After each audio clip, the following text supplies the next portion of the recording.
So, good morning, everybody. Welcome. Thank you for joining us today, especially everyone who belongs to the Acts Church.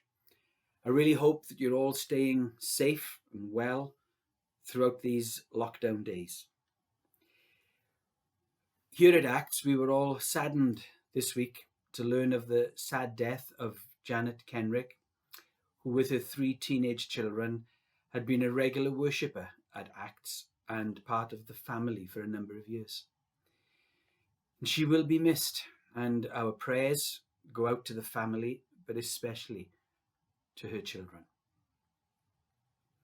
My name is Rob Jones, and I've been part of the Acts Church since its earliest days, when we began praying and planning to build this church in 2008. And now, over the last 2 weeks, we have heard great messages from Steve Evans and Andrew Davis based on Jesus' well-known story of a father and two sons, usually known as the parable of the prodigal son. Steve's message 2 weeks ago centered on the call to come home to everyone who has found themselves to have drifted away from God over many years. He spoke about the younger son and how his life is a picture of so many of us.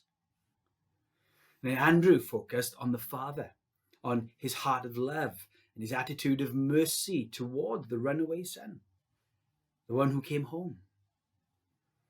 And Andrew's dramatic smashing of the clay pot at the beginning of his message to explain something that he called kizaza is a must-see and is available, as is Steve's message, on our Facebook page.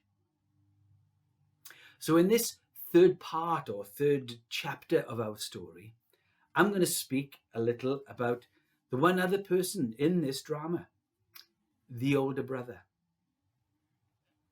It seems that he was the dependable, faithful son who stayed at home, worked for the father, enjoying all the benefits of being at home with his father every day.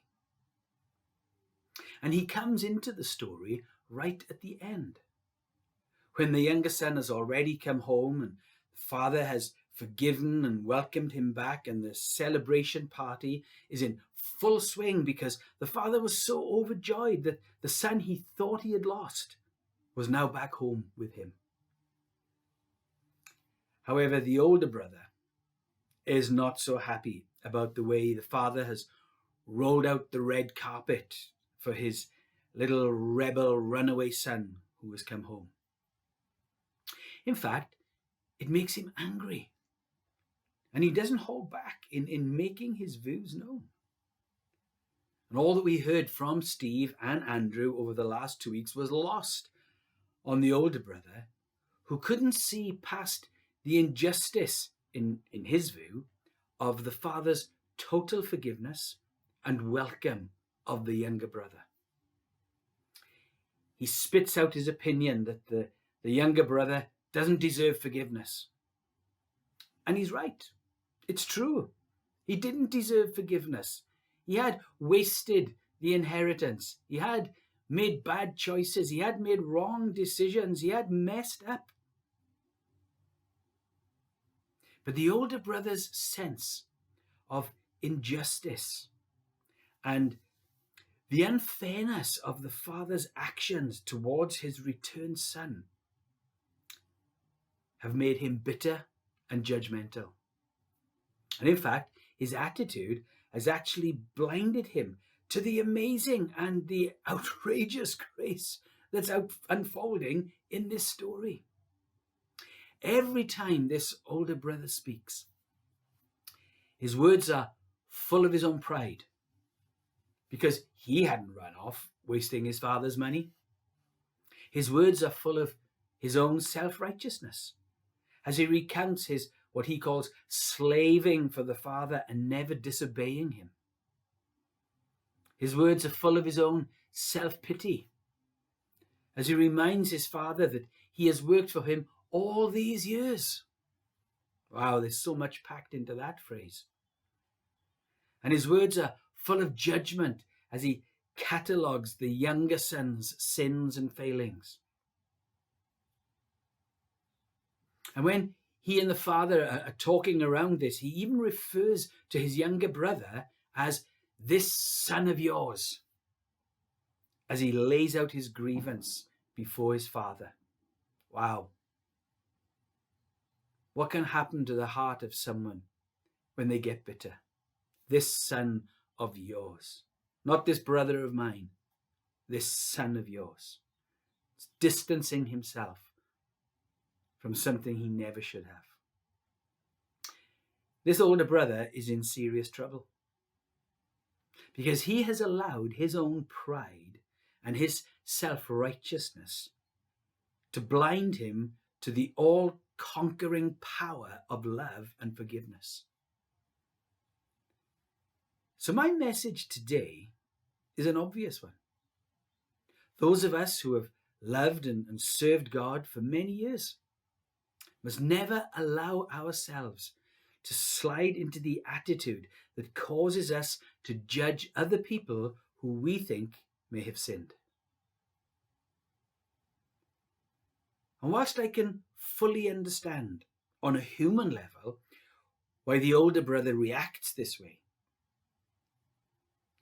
those of us who have tasted God's outrageous grace and mercy in our own lives can only ever be overjoyed when someone else comes home to the Father's arms. In fact, it is the revelation of God's grace to us which is the only thing that enables us to have this attitude and disposition towards others. Freely we have received. Freely then, let us give. We serve God not out of obligation or to in some way try and earn his favor, but because we have experienced his love and forgiveness.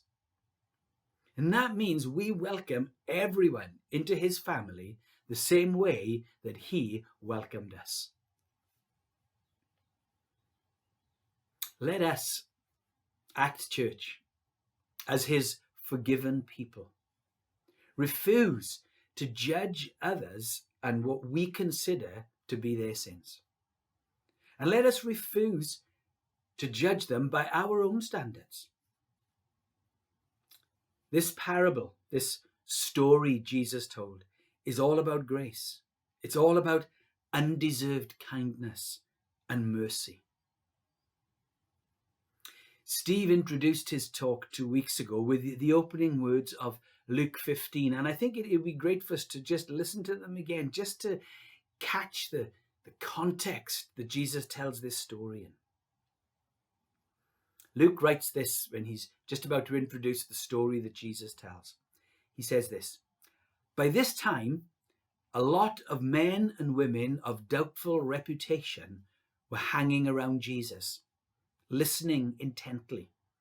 See, there was something in what he was saying that spoke to their hearts. The Pharisees and religious scholars were not pleased, not at all pleased.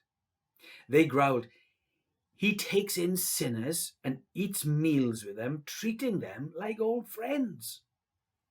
And in another place, Jesus is actually called the friend of sinners. One time, a lady was caught in the act of immorality, and some of the religious leaders grumbled under their breath. If he knew what kind of woman this was. Of course he knew. That's why he came. He came for people who were broken. He came for those who were lost. He came for those who had messed up, who had walked away, who had drifted away, who had made bad decisions, who had made poor life choices. He came for us.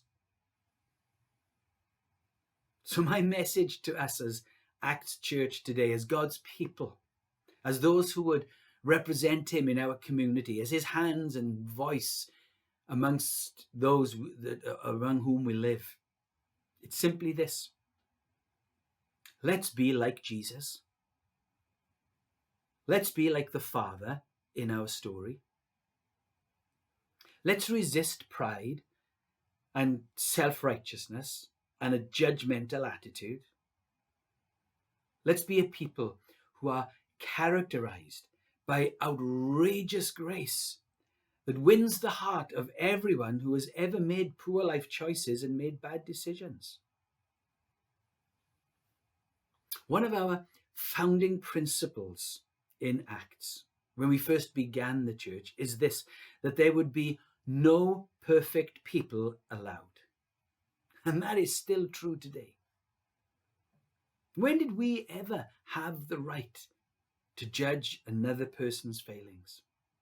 It is God's prerogative to judge. And it is ours to love and to point the way to the one who forgives and welcomes everyone. If you're a virtual visitor to Acts today, you are so welcome. And I hope that this brief message has helped you understand a little more of the grace of God for you. We'd love to welcome you home to the Father's house, where there's room for everyone. Message us on our Facebook page, or privately if you prefer, and we will be so happy to talk further with you about this amazing grace that has found and restored us, and I know will do the same for you. Thank you so much for listening today. God bless you.